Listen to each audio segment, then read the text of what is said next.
তো সবে কমিটমেন্ট করলে আল্লাহর সাক্ষী রাখিয়া হাত তুলিয়া দাও ইনশাআল্লাহ।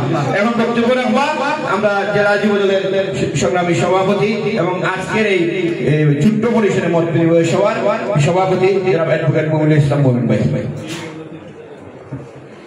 বিসমিল্লাহির রহমানির রহিম। বাংলাদেশ জাতীয়তাবাদী যুবদল সিলেট জেলা শাখা কর্তৃক আয়োজিত আজকের এই নির্বাচনী মত বিনিময় সভার উপস্থিত আছেন আমাদের সিলেট ছাইরে আজকে যাকে ঘোষণা করা হয়েছে, যার নাম আপনারা সবাই জানেন, জনাব আরিফুল হক চৌধুরী। উপস্থিত রয়েছেন সিলেট জেলা যুবদলের সংগ্রামী সাধারণ সম্পাদক মকসুদ আহমেদ। উপস্থিত রয়েছেন সিলেট জেলা যুবদলের সংগ্রামী সহসভাপতি শাহেদ আহমদ চমন সহ সিলেট জেলা এবং বিভিন্ন ইউনিটে, বিশেষ করে গোয়েন্দাঘাট জৈন্তা কোম্পানিগঞ্জের আহ্বায়ক সংযোগ মহাবীর নেতৃবৃন্দ। দুই একজন আসতে পারেন নাই, সাংগঠনিক কাজে আমার সাথে যোগাযোগ হয়েছে, ওনারাও নেক্সট মিটিং ওনারা প্রত্যেকেই আসবেন। সবাইকে সিলেট জেলা যুবদলের পক্ষ থেকে অভিনন্দন জানাচ্ছি।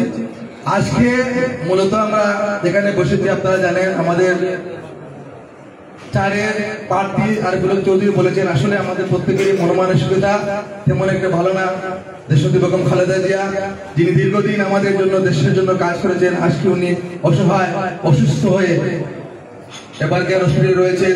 ওনার চিকিৎসা, উন্নত চিকিৎসার জন্য হয়তো আজকে বা কালকে সকালে ওনাকে দেশের বাইরে যেতে হবে। আমরা আল্লাহ রাব্বুল আলামিনের কাছে ওনার সুস্বাস্থ্য কামনা করি এবং নেত্রীর জন্য দোয়া করি। আমাদের মা আমাদের মাঝে যেন আবার ফিরে এসে এই দেশের হাল ধরতে পারেন এবং এই দেশকে সঠিক একটি দিক নির্দেশনায় যেতে পারেন। তো সম্মানিত উপস্থিতি, আমি দুই একটু কথা বলে একান্তে সমাপ্তি নেব। আমাদের যুবদলের যে সকল নেতা কর্মীরা রয়েছেন অত্যন্ত শক্তিশালী ভাবে বিভিন্ন উপজেলায় অবস্থানরত। আমার বিশ্বাস প্রত্যেকেই ধানের শীষের বিরুদ্ধে কোন নেতা কর্মী কখনো যাবে না, যাবে। এটা হলো আমাদের অস্তিত্বের লড়াই, শেষ লড়াই। দীর্ঘদিন কিন্তু আমরা গণতন্ত্র পুনরুদ্ধারের জন্য এবং ভোটাধিকার প্রয়োগের জন্য আন্দোলন করেছি। আমরা প্রত্যেকে এখানে অত্যাচার নির্যাতন নিপীড়িত হয়েছে, জেল জুলুম প্রত্যেকেই কেটেছি। এখানে এমন কেউ নেই যারা আন্দোলন সংগ্রাম করে গণতন্ত্রের জন্য ভোটাধিকার ফিরে পাওয়ার জন্য জেলে যায় না বা মামলার আসামি না। প্রত্যেকে কিন্তু আমরা নির্যাতিত। তাহলে এই নির্যাতন নিপীড়িত একটি ফল তো আমাদের ঘরে আসতে হবে, কিন্তু এই ফল যত সহজে আমরা মনে করছি তত সহজে আসবে না। তাই আমাদের প্রত্যেকের ইমানি দায়িত্ব রয়েছে ধানের শীষের পক্ষে কাজ করা।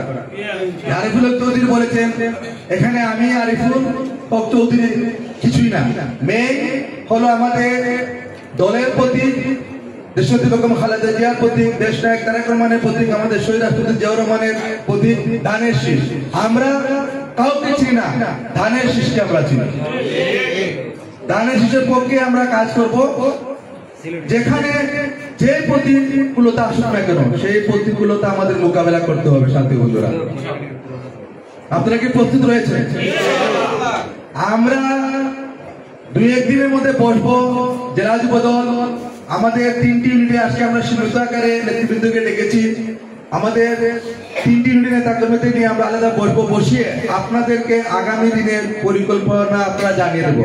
আমরা এই আসনে একটি নির্বাচনী কমিটি হবে, আসন ভিত্তিক আমরা কমিটি দেবো। আপনাদের আগে বলেছি 3টি আসনে একটি কমিটি হবে এবং আপনাদের কাছ থেকে আমরা ইতিমধ্যে আহ্বায়ক এবং সিনিয়র যুগ্ম আহ্বায়ক পর্যন্ত প্রত্যেকের ডাটা আমরা কালেকশন করে ফেলেছি, তাই না?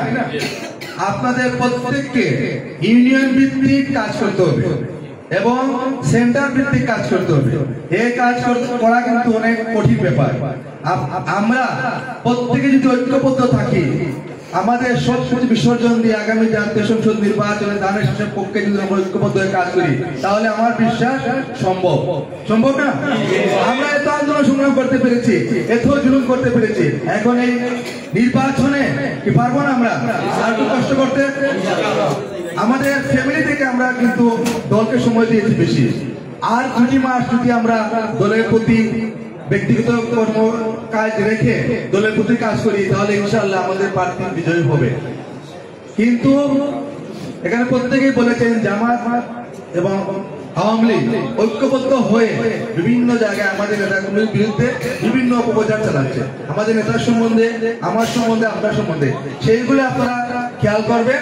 এবং কিছু মিডিয়া রয়েছে আমাদের বিরুদ্ধে অযথা বিভিন্ন সময় বিভিন্ন ধরনের নিউজ তৈরি করে অন্য দলকে খুশি করে যাচ্ছে, সেই দিকে আপনারা খেয়াল রাখবেন। আপনার আমার দ্বারা যাতে আমাদের দলের কোনো ক্ষতি হয়, দানের শীষের কোনো ক্ষতি হয়, আরিফুল হক চৌধুরীর কোনো ক্ষতি হয়, দেশ নায়ক তারেক রহমানের কোনো ক্ষতি হয়, সেদিকে আমরা যাব না। আপনারা কথা দেন ইনশাআল্লাহ আমরা এমন কোনো কাজ করব না যে কাজের জন্য আমাদের দানের শীষের কোনো ক্ষতি হয়, আরিফুল হক চৌধুরীর কোনো ক্ষতি হয়। আমি আরেকটি ঘোষণা আপনাকে দিচ্ছি, আমরা যেহেতু আগামী সপ্তাহে বসবো 3টি উপজেলায় যুব দলের অধীনে 3টি কর্মী সভা হবে এই মাসে। এই মাসে আমাদের 3টি সভা হবে শুধু যুব দলের। আপনারা কি প্রস্তুত আছেন? কালকে থেকে গিয়ে আপনারা প্রস্তুতি নেন। আপনাদের আমরা ডাকবো, ডেকে আপনাদেরকে ডেট দিয়ে দেবো। এই মাসে 3টি কর্মী সভা হবে 3টি উপজেলায়। তারপর বিভাগীয়, তারপর আমরা সংসদ ভিত্তিক যুব সমাবেশ করবো। সেইগুলোর জন্য আপনারা প্রস্তুতি নিন। কে কি বললো না বললো সেদিকে না গিয়ে দানের শীষের পক্ষে আপনারা কাজ করেন। আর আগামীকাল বাদ জুম্মা আমাদের দানের শীষের প্রার্থী আরিফুল হক চৌধুরী যা পশ্চিম জাফলংয়ের পূর্ব জাফলংয়ের যে মসজিদে উনি নামাজ পড়বেন, আপনারা যারা পূর্ব জাফলংয়ের নেতৃবৃন্দ সেখানে রয়েছে প্রত্যেকে সেখানে যাবেন। এবং আপনারা যে যে ইউনিয়নে যে যে ওয়ার্ডে আছেন প্রত্যেকের মসজিদে আজকে রাত্রে ইমাম সাহেবকে বলবেন আমাদের দলীয় কর্মসূচি দেওয়া হয়েছে দেশনেত্রী বেগম খালেদা জিয়া সুস্বাস্থ্যের জন্য দোয়া করার জন্য। আপনারা প্রত্যেক মসজিদে আজকে রাত্রে গিয়ে বলে দেবেন আগামী করলো জুম্মায় যাতে আমাদের নেত্রীর জন্য দোয়া হয় এবং নেত্রী যাতে আমাদের মধ্যে আবার সুস্থ শরীরে ফিরে এসে দলের হাত ধরতে পারে, সেই কামনাটুকু আপনারা মা বোনদেরকে বলবেন, সবাইকে বলবেন। এবং আরিফুল হক চৌধুরী সম্বন্ধে আমার সাধারণ সম্পাদক বক্তব্য বলেছেন।